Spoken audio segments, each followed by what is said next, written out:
What's going on, everyone? I'm just a typical, average American, here today to react and continue learning about how Norway is becoming the world's richest country. Part 6. If you haven't seen part 1, 2, 3, 4, or 5, feel free to go check those out first, or stay here in part 6 if you want to see the conclusion of this series. But so far, this has been a really long and fascinating journey.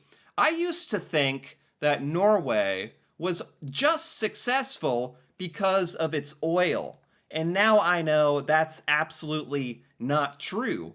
Norway is actually one of the top energy producers in all of Europe and on its way to becoming the number one energy producer in Europe, especially with Norway's oil and gas and hydroelectricity and wind power, and now even with minerals and metals, which is exactly where we are picking up here today.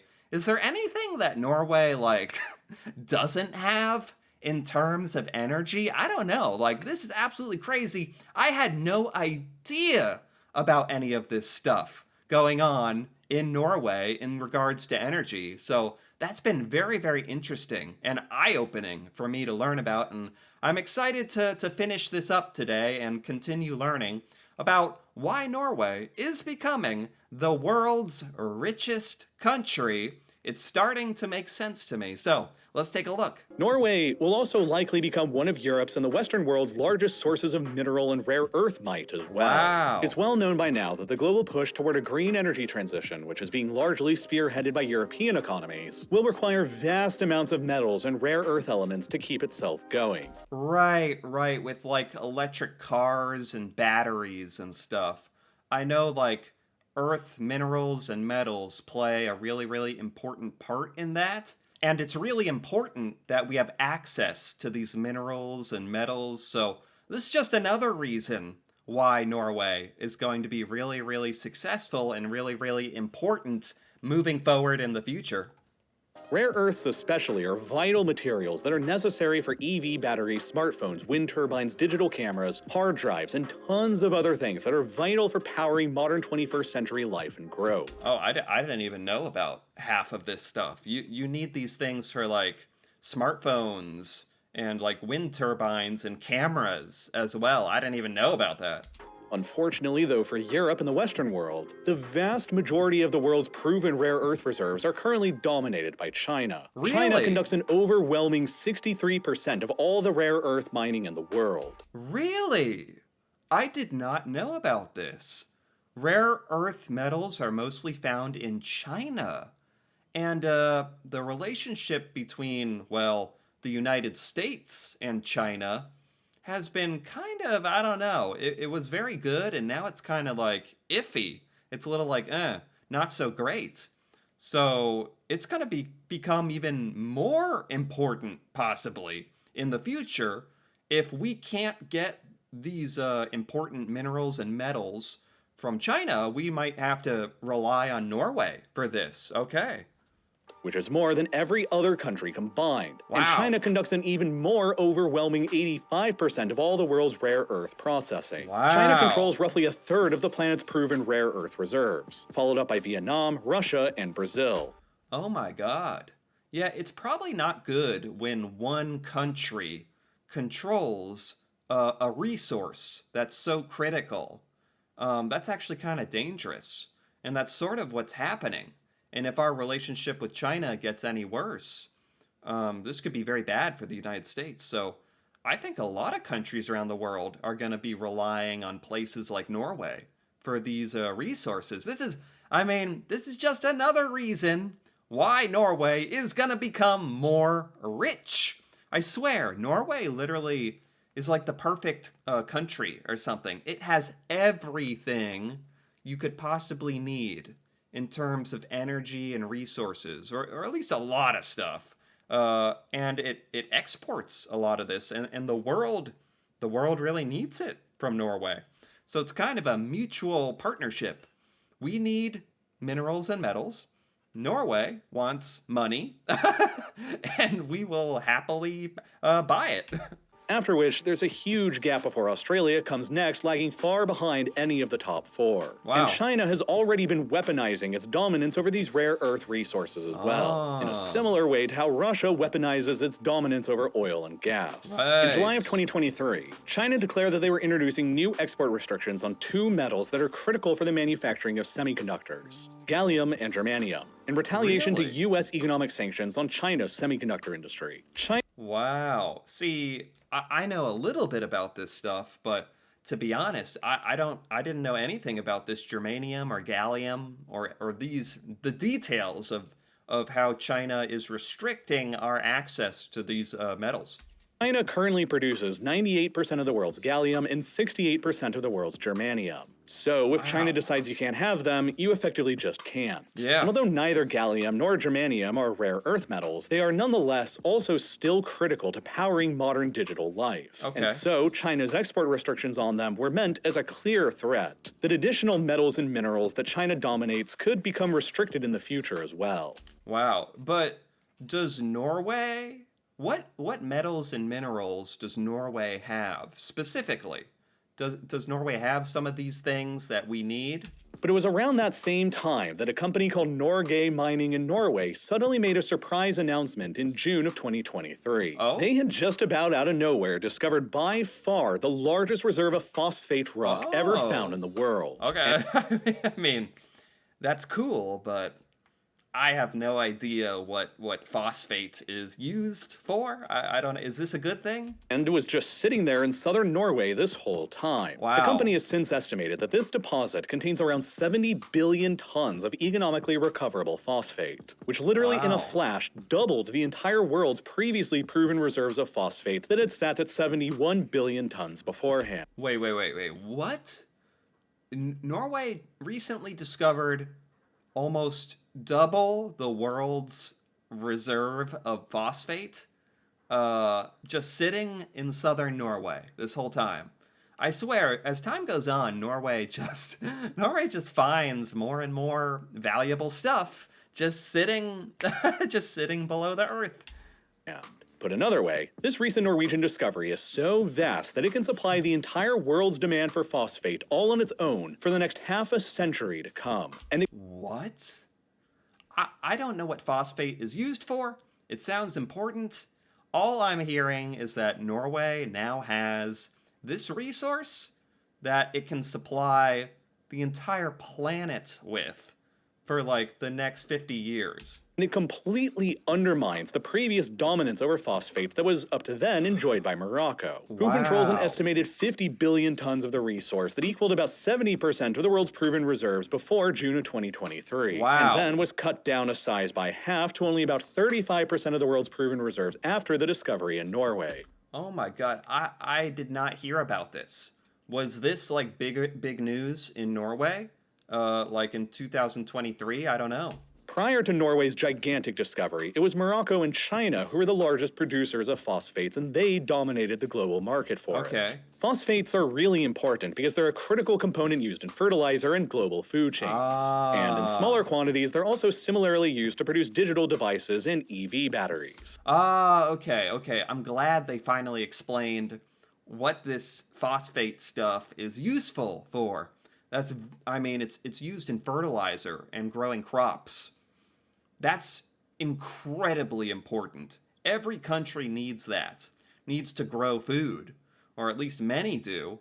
Maybe some import their crops and stuff, but it's used in fertilizer and it's used in like cell phones and stuff. Obviously, this is very, very, very important.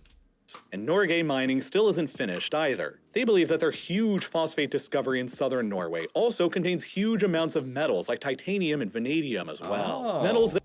Wow. So Norway just like discovered these huge deposits of different elements. Like last year, like pretty recently. That are vital for the construction of everything from aircraft to computers and submarines and more. At the moment, the production of both metals are dominated by China, who produces roughly 36% of the world's titanium and more than half of the world's vanadium. This is also very important for countries like the United States, where our relationship with China is a little uncertain in the future, it's very, very comforting for me to know that a lot of these resources are in Norway, which I have a lot higher trust for Norway and the Norwegian mining industry. I like that this stuff is in Norway's hands out of everyone in the world, you know?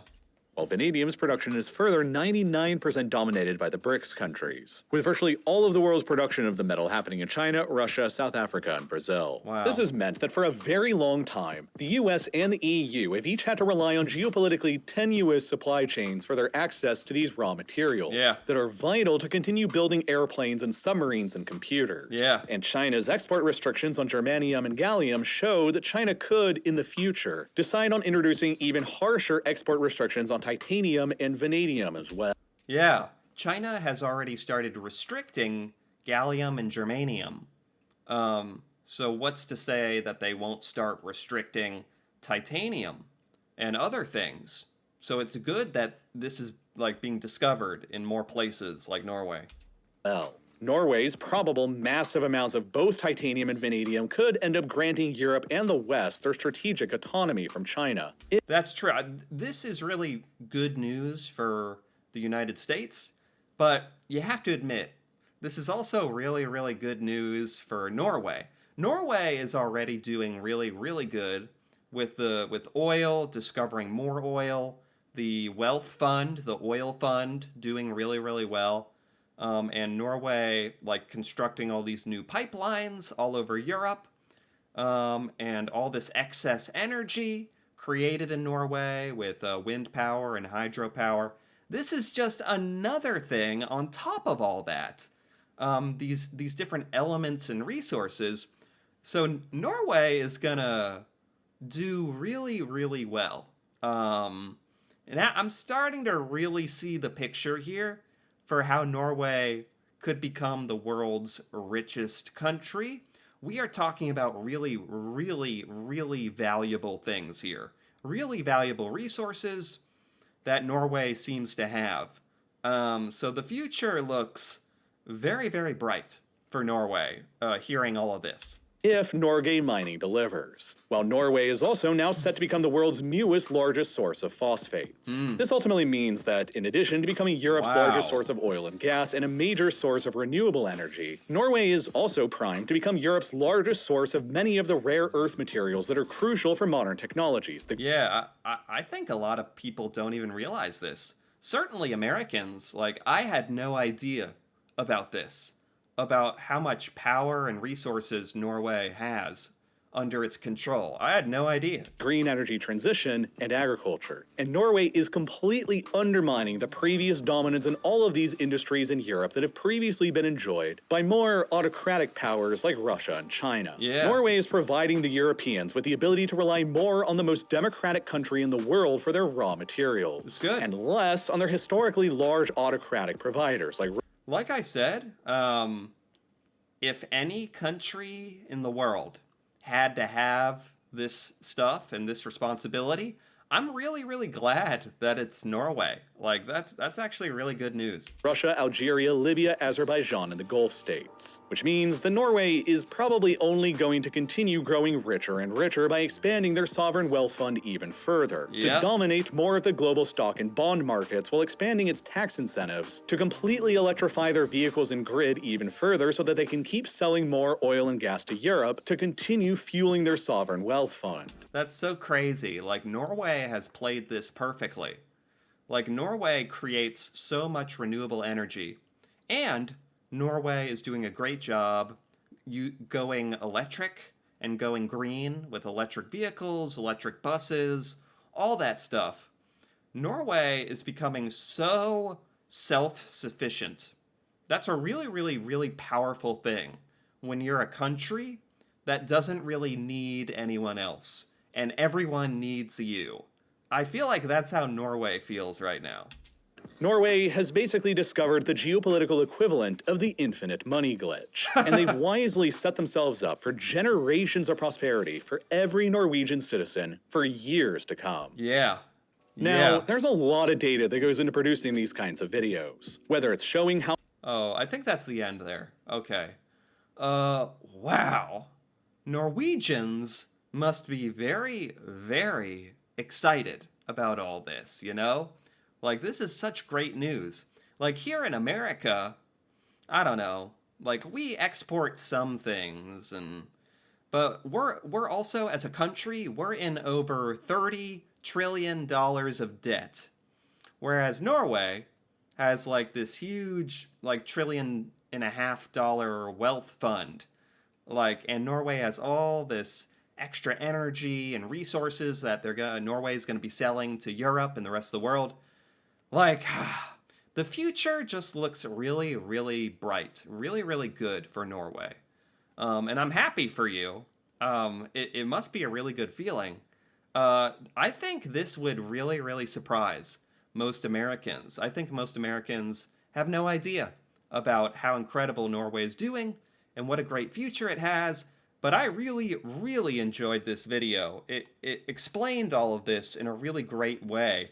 This is by Real Life Lore, and I gotta give it a like because I liked this so much. This was a long series, but I enjoyed learning about this. There was so much great information about Norway. I had no idea. I had no idea, and it's very, very true. It's not just clickbait. Like, Norway is on the way to becoming possibly the richest country in the world, or one of, even though Norway is so small. That's that's really amazing.